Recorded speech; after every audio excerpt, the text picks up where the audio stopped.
चाल पोळी आज करू भोगीची भाजी। जेवढ्या भाज्या दिसन मार्केटमध्ये तेवढ्या आपल्या आवडीनुसार उचलून आणायच्या। पहिले तर कांदा घ्यायचा भाजायला। इथं आपण एक मोठा साईजचा कांदा घेतलेला आहे। कांदा इथं काही आपल्याला खरपूस भाजायचा नाही, फक्त उलसक तेल टाकायचं आणि नरम होऊ द्यायचं। कांदा नरम झाला की लगेच सुक्क खोबरं टाकायचं। इथं आपण छोट्या साईजची अर्धी वाटी खोबरं किसून घेतलेलं होतं आणि सोबतच एक मूठ तीळ घेतलेली आहे। खोबरं तीळ मात्र खरपूस भाजू द्यायचं। एक मोठं गोथड लसणाचं सोलून घ्यायचं, ते पण टाकायचं। मसाला भाजणं झाला की लगेच काढून घ्यायचा। पोळी हा मसाला तो मिक्सर मध्ये वाटू शकतो, पण इथं मी पाट्याचा वापर करून मसाला पाट्यावर वाटत आहे। त्या घरी आसन पाटा तर नक्की पाट्यावर वाट। आता ध्यानात घे पोरी, मसाला वाटताना आपल्याला एकदम बारीक पेस्ट करायची नाही, थोडासा दरदरा मसाला ठेवायचा आहे। वाटताना मात्र इथं अद्रक कोथिंबीर घ्यायची आहे। असं म्हणतात पोरी, जो खाईना भोगी तो होई सदा रोगी। म्हणून पोरी संक्रांतीच्या आदल्या दिवशी ही भोगीची भाजी नक्की करावी। आता मसाला झाला, वाटणं घ्या काढून। आता करू फोडणीची तयारी। पहिले तर गॅसवर कढई ठेवा। कढईमध्ये भाजीला लागेल तेवढं तेल टाका। तेलामध्ये टाका राई जिरं। सारं तडतड झालं की कढीपत्ता टाका। फोडणी खमंग झाली की लगेच वाटलेलं वाटण टाका। आता हे वाटण खमंग परतू द्या। वाटण उलसक परतलं की लगेच त्यामध्ये बटाटा टाका। बटाटा इथं आपण छोट्या साईजची घेतलेली आहे। छोटी साईज आहे म्हणून अख्खेच टाकलेले आहे। तू मोठा घेशील तर कापून घेशील। बटाटा परतला की त्यात आपण सुके मसाले टाकू। सुक्या मसाल्यामध्ये घाटी मसाला, मिरची पावडर, गरम मसाला, हळद टाकलेली आहे। पोरी त्या घरी नसन घाटी मसाला, जो मसाला तू वापरत असन रोजच्या जेवणामध्ये तो टाकायचा। मसाला झाला खमंग, आता टाकू पावटा, हिरवा हरभरा, हिरवा वटाणा, कच्चे शेंगदाणे। आता इकडून तिकडून करा, सारं परतून घ्या। लक्षात ठेव पोरी, आपण जेवढ्या पण भाज्या टाकत आहे त्या एकसाथ टाकायच्या नाही, थोड्या थोड्या करून टाकायच्या आहे। तुरीचे दाणे, गावठी पापडी, वालाचे शेंगा,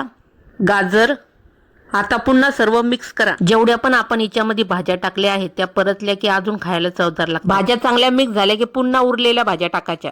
डांगर, हिरवं वांग, बोर, टमाटर। लक्षात ठेव पोरी, जेवढ्या पण हाड भाज्या होत्या त्या आपण पहिल्या टाकल्या आणि ज्या भाज्या लवकर शिजतात त्या नंतर टाकल्या। आता सर्व भाजी एकजीव करा। आता टाका चवीनुसार मीठ। भाज्यावरतीच मीठ टाकायचं म्हणजे पटकन भाज्या नरम होतात। पोरी तुझ्याकडे आंबट बोरा असेल तर ते टाकले तरी चालेल, आणि हिच्यामध्ये तुला कोणती पण भाजी आवडत नसेल तर ती नाही टाकली तरी चालेल। आणि हो, मला मार्केटमध्ये जेवढ्या भाज्या भेटल्या मी तेवढ्या आणल्या, आणि बऱ्याचशा भाज्या मला भेटल्या नाही त्या मी आणल्या नाही। पोरी, ह्या भाजीमध्ये पालेभाज्याचा पण वापर केला जातो। फक्त ध्यानात घे पोरी, ह्या भाजीमध्ये थंड पाणी अजिबात टाकायचं नाही, गरम पाणी करूनच टाकायचं, म्हणजे भाजी खायला पण चवदार लागते आणि शिजती पण पटकन। कसं असते पोरी, भोगीची भाजी मिक्स भाजी असते। या भाजीमध्ये सर्वच प्रकारच्या भाज्या टाकल्या जातात आणि मग त्यात काय होते, कोणती भाजी लवकर शिजते आणि कोणती भाजी उशिरा शिजते। म्हणूनच भाजी टाकताना जी भाजी उशिरा शिजते ती पहिली टाकायची। 20-25 मिनिटं लागतात पोरी या भाजीला शिजायला। तुला ही भाजी रस्सा करायची असेल तर पाणी थोडंसं जास्त टाकायचं, सुकी करायची असेल तर पाणी कमी टाकायचं। मात्र भाजी चांगली शिजू द्यायची, म्हणजे छान एकजीव होती भाजी आणि खाताना पण भन्नाट चवीची लागते ही भाजी। ही भाजी बाजऱ्याच्या भाकरी संग, ज्वारीच्या भाकरी संग खाल्ली जाते, मात्र भाकरीला तीळ लावायचे। आणि ही भाजी पण शिजली की लास्टला ह्या भाजीला पण तीळ पेरायचे। चाल आता पोरी ठोक एक लाईक। पोरी, ह्या 13 तारखेला आवर्जून ही भोगीची भाजी करायची, म्हणजे कसं जो खाईल भोगी तो राहील निरोगी। असं काही नाही पोरी, एवढ्याच भाज्या आणायच्या, जेवढ्या भाज्या तुला भेटेल तेवढ्या आणायच्या, फक्त तिच्यामध्ये तीळ टाकायचे। समजा भाकरी पण नाही केल्या तू तर चपातीला तीळ लावायचे। चला बरं, झाली भोगीची भाजी, घ्या खाऊन।